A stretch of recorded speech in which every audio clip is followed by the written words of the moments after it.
கர்த்தராகிய இயேசுவின் நாமத்தில் தொலைக்காட்சி நேயர்களுக்கு அன்பின் வாழ்த்துக்கள். இந்த நாளின் செய்தி எரேமியா புஸ்தகம் 2ஆம் அதிகாரம் 13ஆம் வசனம். எரேமியா 2:13. இந்த செய்தியினுடைய தலைப்பு என்னவென்றால், வாழ்க்கையின் 2 மிகப்பெரிய தீமைகள், 2 great evils. இந்த தீமை நிறைந்த உலகத்தில் வாழ்கிறோம். எங்கும் தீமை, எதிலும் தீமை. நான் வாழ்கிற இந்த உலகத்துல கலப்படம் இல்லாத பொருட்கள் எதுவுமே இல்லை, எல்லாமே கலப்படம். நாம் உங்கிற உணவிலிருந்து வாழ்க்கையின் ஒவ்வொரு நிலைகளிலுமே இன்றைக்கு தீமை நிறைந்திருக்கிறது. தீமைக்கு எல்லையே இல்லை. பள்ளியிலே தீமை, குடும்பங்களிலே தீமை, ஏன் ஆலயத்திலும் தீமை. இந்த தீமை நிறைந்த உலகத்துல வாழ்கிறோம். தேவன் அந்த தீமையிலிருந்து நீங்களும் நானும் விலகி வாழ வேண்டும் என்று விரும்புகிறோம். ஆண்டவர் அதைத்தான் விரும்புகிறார். இந்த தீமைக்கு என்ன காரணம்? மனிதன் அவனே அதை தேடிக்கொள்ளுகிறான். தேவன் தீமையை தருவதல்ல, மனிதன் தான் தீமையை நோக்கி ஓடுகிறான். இந்த நாளிலே செய்தி எரேமியா புஸ்தகம் 2ஆம் அதிகாரம் 13ஆம் வசனம். அந்த வார்த்தை இப்படி சொல்கிறது: என் ஜனங்கள் 2 தீமைகளை செய்தார்கள். இது தேவனுடைய அங்கலாய்ப்பு, தேவனுடைய மனக்குமுறல். என் ஜனங்கள் 2 தீமைகளை செய்தார்கள். நிறைய சொல்லலாம், ஆனா தேவன் சொல்லுகிற 2 தீமைகள். தீமை நம்பர் 1, ஜீவ தண்ணீர் ஊற்றாகிய என்னை விட்டு விட்டார்கள். அதை சற்று நிறுத்தி சொல்ல விரும்புகிறேன். ஜீவ தண்ணீர், வாழ்வின் ஆதாரம், வாழ்வின் கரு, அவர்தான் எல்லாம். வாழ்வு தந்தவர், மேன்மை தந்தவர், உயர்வு தந்தவர், ஆரோக்கியம் தந்தவர், இந்த நாள் வரை வாழ பலன் தந்தவர், இந்த நாள் வரை சுவாசிக்க பலன் தந்தவர், இந்த நாள் வரை இந்த பூமியில நிற்க பலன் தந்தவர், ஓட, சம்பாதிக்க, உண்ண, இந்த இரவை முடித்து காலை எழுந்திருக்க பலன் தந்தவர். அவர் சொல்லுகிறார், ஜீவ தண்ணீர் ஊற்றாகி என்னை. இதை நீங்கள் சற்று ஆழமாய் கவனிக்க வேண்டும். அவர் யார்? ஜீவ தண்ணீர். அது தேவைகளை சந்திக்கும், தாகம் தீர்க்கும், கரைபுரண்டு ஓடும். உன் தாகத்தை தீர்ப்பது மட்டுமல்ல, உன்னை செழிப்பாக்கும். வறண்டு போன வாழ்க்கை, வற்றி போன வாழ்க்கை, காய்ந்து போன வாழ்க்கை, வற்றி போன வாழ்க்கையை செழிப்பாக்கும். வனாந்திரமான வாழ்க்கையை அது தண்ணீர் தடாகமாக, உன்னத பாட்டில் சொன்னது போல, உன் வாழ்க்கையை சிங்கார வரமாய் மாற்றுகிற ஜீவ தண்ணீர், லிவிங் வாட்டர். அதுல சொல்லப்பட்டிருக்கிறது, ஜீவ தண்ணீர் ஊற்றாகிய எண்ணெய். அந்த ஊற்றின் தன்மை என்னவென்றால், ஒரு நாளும் புதிய சுவை, அளவிடப்பட முடியாது. ஆற்றின் தண்ணீரை அளக்கலாம், ஏரியின் தண்ணீரை அளக்கலாம், குளத்தின் தண்ணீரை அளக்கலாம், அணையின் தண்ணீரை அளக்கலாம், ஊற்றின் தண்ணீரை அளக்க முடியாது. அப்படியானால் அளவிடப்பட முடியாத ஒரு ஆசீர்வாதம் ஆண்டு சொல்லுகிறார். அது மட்டுமல்ல, என்னை விட்டு விட்டார்கள். இந்த திருச்சபை நிலைமை அதுதான்.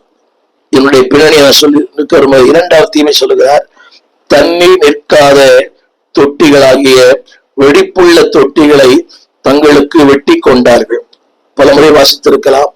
தண்ணீர் நிற்காத, நிலையற்ற, உறுதி இல்லாத, ஸ்திரத்தன்மை இல்லாத, அர்த்தம் இல்லாத, நோக்கம் இல்லாத. இன்றைக்கு நிறைய பேர் அதைத்தான் தங்களுக்காக எதை தெரிந்து கொள்கிறார்கள்? அர்த்தமற்ற, நோக்கமற்ற, குறிக்கோள் இல்லாத.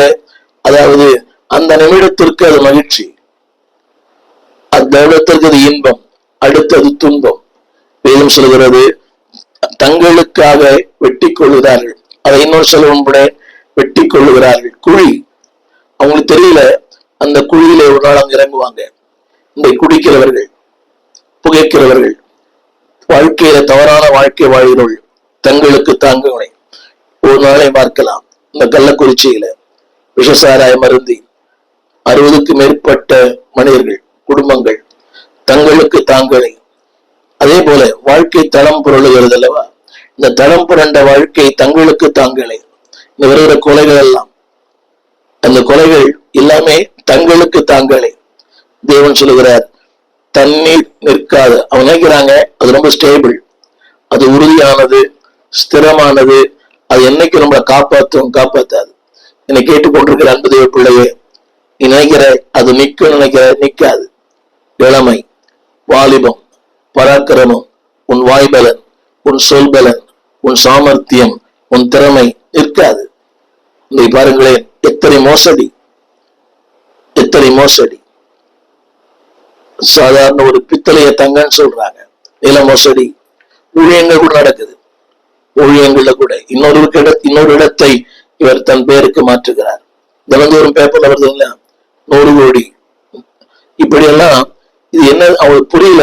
அது நிற்காது, வாழ்க்கையில் நிற்காது. என்னை கேட்டுக்கொண்டு வந்தது எப்படி, அந்த பணம் நிற்காது, அந்த ஆரோக்கியம் நிற்காது. அது உங்களை பாதிக்கும், உங்கள் வருங்கால சந்ததியை பாதிக்கும். நிற்காது. நீங்களும் நிற்க முடியாது, உங்க சந்ததி நிற்க முடியாது, உங்க எதிர்காலம் நிற்க முடியும். You cannot stand. பாடுகள் வரும்போது கொஞ்ச நாள் ஏமாத்தலாம். ஒருவேளை அவளுக்கு சாதகமா இருக்கிற ஆட்சி இருக்கிறவரை அவர்கள் நிற்கலாம். ஆனால் ஒரு நாள் வரும், நிற்கவே முடியாது. நாம் இந்த உலகத்துல பார்க்கிறோமே, அதாவது ஜாம்பவான்களா இருந்தவர்கள், ஒரு காலத்துல கோல் வச்சினவர்கள், அதிகாரத்தையே தன் கையில வைத்திருந்தவர்கள், சர்வத்தையும் ஆளுகிற மக்கள் இன்றைக்கு ஒண்ணும் இல்லாம இருக்கிறாங்க. சிறைச்சாலையில இன்றைக்கு முகவரி இல்லாமல், விளம்பரம் இல்லாமல், ஒண்ணுமே இல்லை. ஒரு காலத்துல அவளை சந்திப்பதற்கு, அவளை பார்ப்பதற்கு நாட்கணக்காய் தரிசனம் வந்த மக்கள் ஏராளம். அரசியல்வாதிகளும் ஆன்மீகவாதிகளும் அவர்கள் காலடிகள். இன்றைக்கு அது நிக்கல. புகழ் நிற்காது, பேர் நிற்காது, பெரும் பணம் நிற்காது, எவ்வளவு பெரிய பிரபலங்களா இருந்தாலும் நிற்காது. நாட்கள் முன்பாக லதா மங்கேஷ்கருடைய ஸ்டேட்மெண்ட்ல பார்த்திருப்பீங்க. மிகப்பெரிய ஒரு செல்வந்தர்கள் சொல்ல, நான் என்னிடத்துல இல்லாத கார் இல்லை, நான் வாங்காத நகைகள் இல்லை, வாங்காத பட்டங்கள் இல்லை, ஆனா இன்றைக்கு ஒரு 4 சுவருக்குள்ளே தனிமையிலே முடங்கி கிடக்கிறேன். இதுதான் வாழ்க்கை. அவள் தவறு செய்ய சொல்ல விரும்பவில்லை. நிலையற்ற ஒரு வாழ்க்கை. எதுவும் சொல்கிறது, தண்ணீர் நிற்காத தொட்டி. அது வந்துட்டே இருக்கும். பணம் வரும், ஆனா நிற்காது. ஆரோக்கியம் வரும், ஆனா ஆரோக்கியம் இருக்காது. உயர்ந்த மருத்துவங்கள், அமெரிக்காவில் சிகிச்சை நிற்காது. ஏனென்றால் நீ எதை தெரிந்து கொண்டாயோ அதுதான் வாழ்க்கை. அதுல சொல்லப்பட்டிருக்கிறது, என்னை விட்டு விட்டார்கள். என்னை கேட்டுக்கொண்டு வந்ததே பிள்ளையே, ஆண்டவரை, சபையை, ஊழியனை, வார்த்தையை என்றைக்கு விட்டு விடுகிறாயோ அதை சொல்லப்பட்டது நிற்காது. You cannot stand. இன்னைக்கு பாருங்களேன், பாடுகள் வருகிறது, போராட்டங்கள் வருகிறது, பிரச்சனைகள் வருகிறது, இல்லாமை வருகிறது, ஏழ்மை வருகிறது. ஆனா நிக்கிறோம். இந்த காலையில் கூட இந்த செய்தி பேசுவதற்கு முன்பதாக எத்தனையோ போராட்டங்கள். ஆனால் அது நிற்பதற்கு என்ன காரணம் என்றால், ஜீவ தண்ணீராகிய இயேசு, the living water. என்னுடைய சரித்திரத்தை நான் சொல்லும்படி விரும்புகிறேன். கிமு 600 ஆண்டுகளுக்கு முன்பாக யூதா ஜனங்கள் ஒரு மிகப்பெரிய நெருக்கத்தில் இருந்தார்கள். கிமு 600 யூதா ஜனங்கள் நெருக்கத்தில் அடிமைப்படுத்தப்பட்டார்கள். சிறையிருப்பு, பாடுகள், அசீரியர்கள் அவர்களை சிறையாய் கொண்டு போனார்கள். இப்படிப்பட்ட ஒரு காலகட்டத்தில் ஒரு பொல்லாத அரசன் மனாசே, அவனுடைய குமாரன் அம்னோ, இவர்கள் எல்லாருமே ஒரு பொல்லாத மனிதர்கள். அவர்கள்தான் தேசத்தை, அன்பானவர்களை, விக்கிரகத்துக்கு நேரம் நடத்தினவர்கள், தேசத்தை வழி தப்பி போக பண்ணினவர்கள். இன்றைக்கு அப்படி இருக்கிறாங்க. இப்படிப்பட்ட காலகட்டத்துல ஆண்டவர் ஒரு வாலிபனை தெரிந்து கொண்டார். அந்த வாலிபன் பெயர் யோசியா. அன்பானவர்களே, அந்த யோசியாவின் மூலமாக ஆண்டவர் தேசத்தையே மாற்றினார். திரும்ப சொல்ல விரும்புகிறேன், அந்த யோசியாவின் மூலமாக தேவன் ஒரு மிகப்பெரிய மாற்றத்தை தேசத்தில் உண்டு பண்ணினார். அந்த அரசன் அவனும் அந்த வழி வந்தவன் தான். நான் சொன்னது போல இந்த அம்னோ அவனுடைய வழி வந்தவன் தான், அவனுடைய பேரன் என்று சொல்லலாம். ஆனால் தேவன் அப்படிப்பட்ட ஒரு சந்ததியில் இருந்து ஒரு மனிதனை தேவன் தெரிந்து கொண்டார். அவன்தான் யோசியா.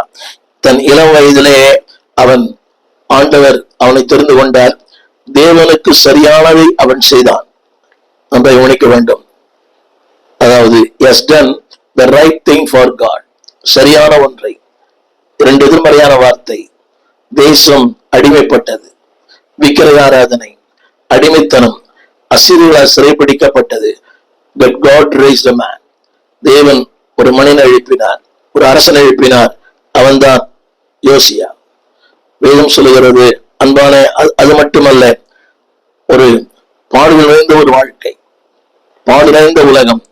அதே வேளையில அவனுடைய காலகட்டத்தில தேவன் ஒரு இளைஞரை எழுப்பினார், ஒரு ஆசாரியன், ஒரு தீர்க்கதரிசி. அவன்தான் எரேமியா. திரும்ப சொல்லுகிறேன், எரேமியா எழுந்த ஒரு காலம் அடிமைத்தனத்துல வாழ்ந்த காலம், வீக்கம் நிறைந்த ஒரு காலம், ஜனங்கள் கர்த்தரை விட்டு விட்டு போன ஒரு காலம். அப்படிப்பட்ட காலகட்டத்துல எரேமியாவை கர்த்தர் எழுப்பினார். எரேமியா, வேதம் சொல்கிறது, எரேமியா புஸ்தகம் 1ஆம் அதிகாரம் 1 வசனம், பென்யமீன் தேசத்தில் உள்ள ஆனத்தோத் ஊரிலிருந்து ஆசாரியர்கள் ஒருவனாகிய இல்கியாவின் குமாரன் எரேமியா. அவனுடைய பின்னணி சொல்லப்பட்டது பென்யமீன் தேசத்தான். ஆனதோத் என்ற ஒரு ஊர், பெரிய ஊர் அல்ல, அறிமுகம் இல்லாத ஒரு ஊர் ஆனதோத். ஆசாரியர்கள் ஒருவனாகிய இல்கியாவின் குமாரன் எரேமியா. யோசித்து பாருங்கள் அன்பான தேவ பிள்ளைகளே, இந்த காலகட்டத்தில் தான் கர்த்தர் உங்களை எழுப்பி இருக்கிறார். விக்கல் நிறைந்த ஒரு தேசம், பாவம் நிறைந்த ஒரு வாழ்க்கை. அந்த நாட்களை விட இந்த நாட்கள் கூடியது. ஒருவேளை அன்பான நீங்கள் மூத்தவர்களா இருக்கலாம், உங்கள் காலத்தில் இந்த பாலியல் குற்றங்கள் இல்லை, உங்கள் காலத்தில் இப்படிப்பட்ட கொலைகள் இல்லை, உங்கள் காலத்தில் இப்படிப்பட்ட ஆபாசங்கள் இல்லை, இப்படிப்பட்ட தடம் புரண்ட வாழ்க்கை இல்லை. ஆணோடு பெண் பெண்ணோடு அதெல்லாம் அந்த நாட்களே இல்லை. இன்றைக்கு அசுத்தமான வாழ்க்கை, ஆணோடு பெண் பெண்ணோடு தவறான வாழ்க்கை, தடம் புரண்ட வாழ்க்கை. இதுக்கு இப்படிப்பட்ட காலகட்டத்துல ஆண்டவர் உங்களை என்னை எழுப்பியிருக்கிறார். ஏன் தெரியுமா? To make the nation, to build the nation. இந்த தேசத்தை உருவாக்க, இந்த தேசத்தை கட்ட, ஜனங்களை எச்சரிக்க.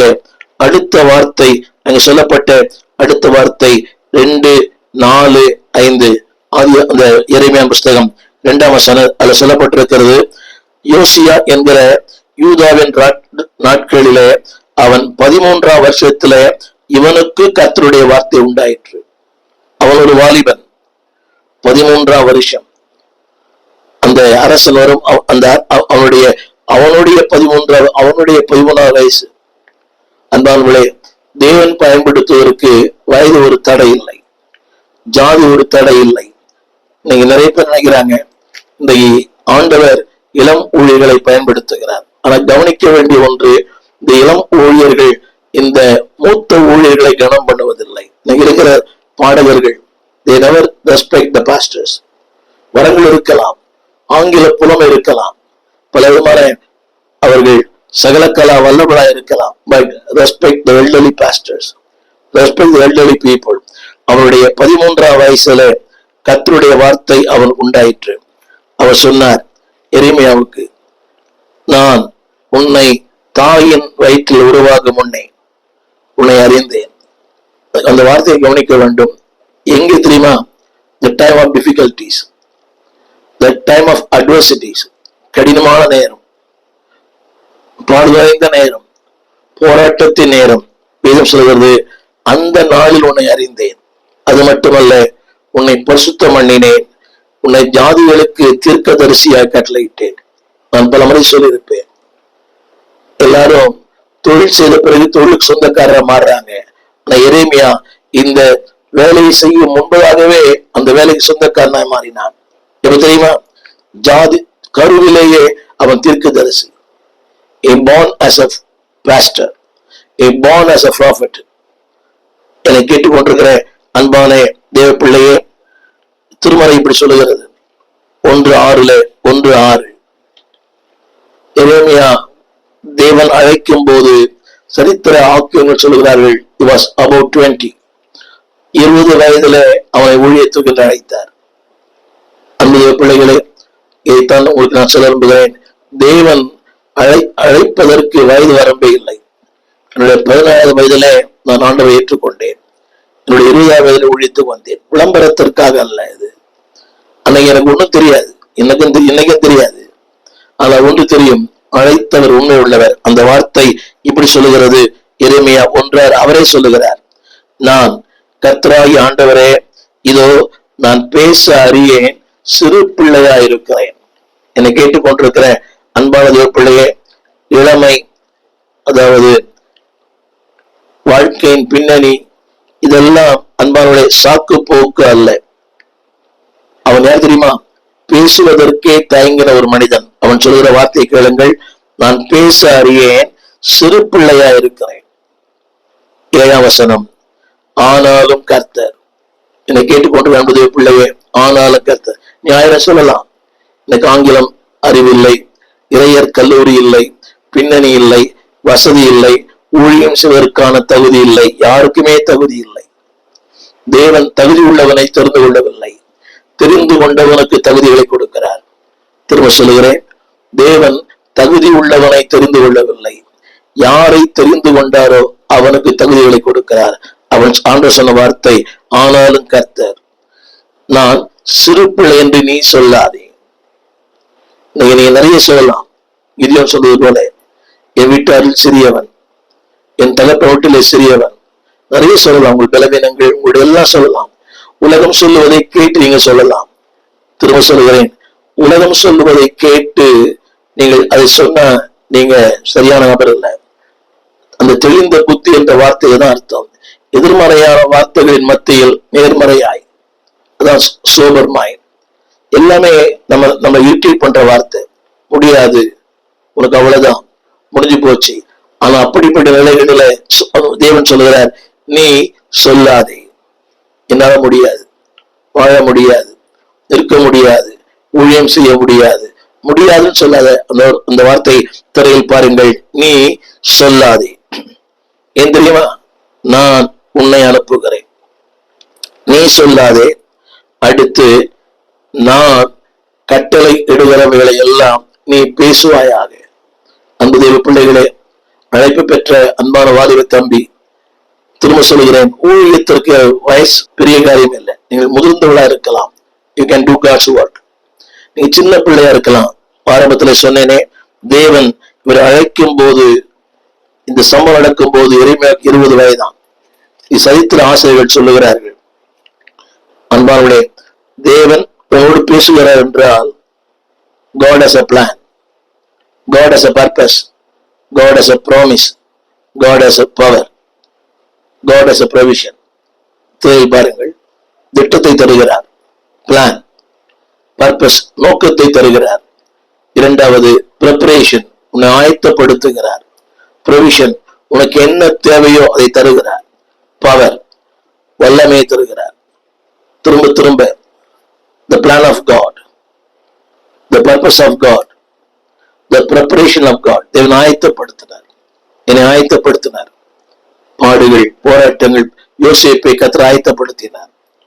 மோசேயை பயன்படுத்துவதற்கு முன்பதாக 40 ஆண்டுகள் வனாந்தரத்தில் ஆயத்தம் பண்ணினார். யோசேப்பை எகிப்தினுடைய உயர்ந்த பதவியிலே அவனை வைப்பதற்கு முன்பாக 13 ஆண்டுகள் ஆயத்தம் பண்ணினார். ஆபிரகாமை 25 ஆண்டுகள் ஆயத்தம், ஜாதிகளுக்கு தகப்பனாக இருக்க. ஒவ்வொருடைய வாழ்க்கையிலையும் ஒரு சிலபஸ் வச்சிருக்கிறார். இன்றைக்கு தேவனுடைய அழைப்பை சாக்கு போக்கு சொல்கிற மக்கள் ஏராளம். Always give van excuses. என்னால முடியாது, ஜெபம் நடத்த முடியாது, ஆரா நடத்த முடியாது, பேச முடியாது.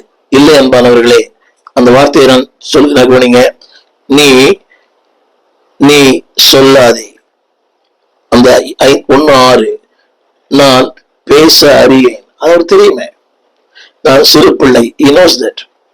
என் வயது தெரியும், என் பின்னணி தெரியும், என்னுடைய சூழ்நிலை தெரியும், நான் எங்கிருந்து வந்தேன் என்று தெரியும், என் பெற்றோர் தெரியும், என்னுடைய பாரம்பரியம் தெரியும், நான் எந்த பள்ளியில படித்தேன் என்பது தெரியும், நான் பேசும் மொழி அவருக்கு தெரியும், என்னுடைய இயலாமை தெரியும். He knows my ups and downs.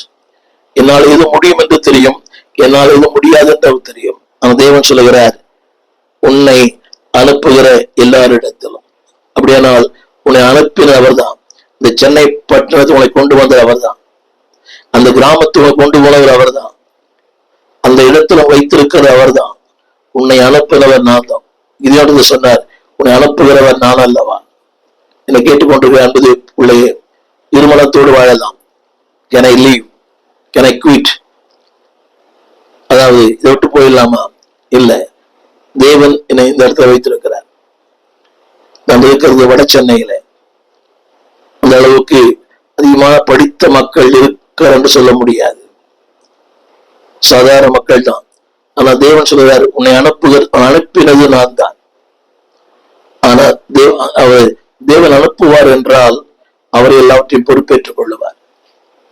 ஆரம்ப சொன்ன போல the provision, the preparation, என் தேவைகள், என் ஆயத்தங்கள் எல்லாவற்றையும் அவர் பார்த்துக் கொள்வார். அவர் சொல்லுகிற வார்த்தை, நீ சொல்லாதே, நீ சொல்லாதே. நீ நிறைய சொல்லிட்டே போலாம். பாருங்களேன், இன்னைக்கு இந்த தொலைபேசியில ஜெபிக்க கேட்கிற மக்கள் அவள் நிறைய சொல்லிட்டே இருப்பாங்க. அதை பொறுமையாக கேட்க வேண்டும். அதாவது நம்ம பிரச்சனை சொல்லிட்டே இருக்கலாம்.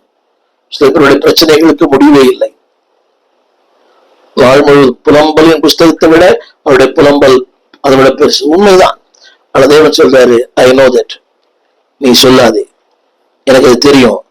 அதாவது தயக்க வேண்டாம், கலக்கம் வேண்டாம். அந்த 6ஆம் வசனத்தை அந்த ஒரு தயக்கம் தானே, நான் பேச அறியேன். தயக்கம், சிறு பிள்ளை, இதெல்லாம் தயக்க வேண்டாம், கலக்க வேண்டாம். உன்னை அனுப்புகிறவர் கர்த்தர். அவர் சொல்லுகிற வார்த்தை, அன்பானவர்களே, எரேமியாவுக்கு ஒரு வேலையை தந்தார், ஒரு திட்டத்தை தந்தார், அவனை அனுப்பினார்.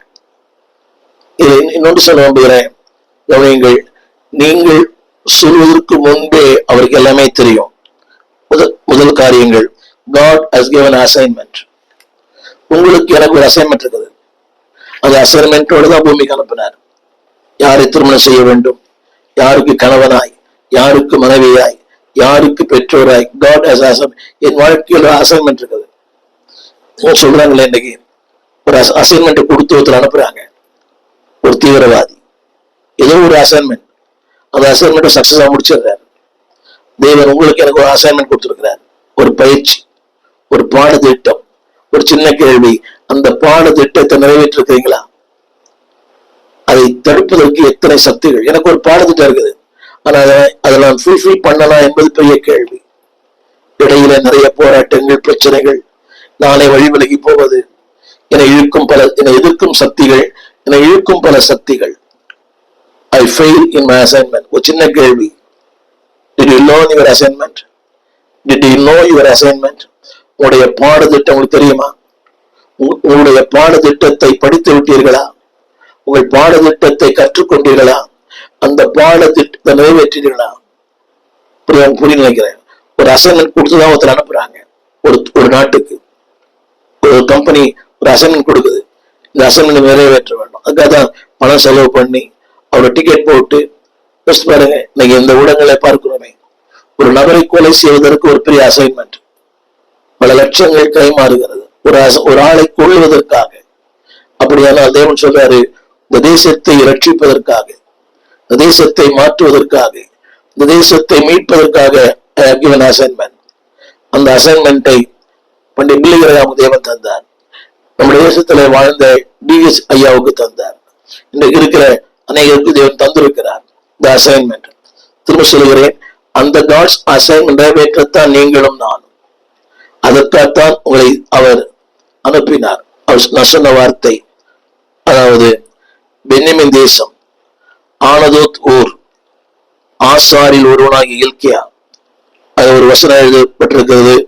அன்பானவர்களே, நம்முடைய அந்த காலத்தில் நீ நிறைய சொல்லலாம், ஜனங்களை குறித்து, உங்களை குறித்து, உங்கள் சந்ததியை குறித்து, உங்கள் பின்னணி குறித்து. You can give million explanations. தேவன் சொல்றார், எனக்கு எல்லாம் தெரியும்.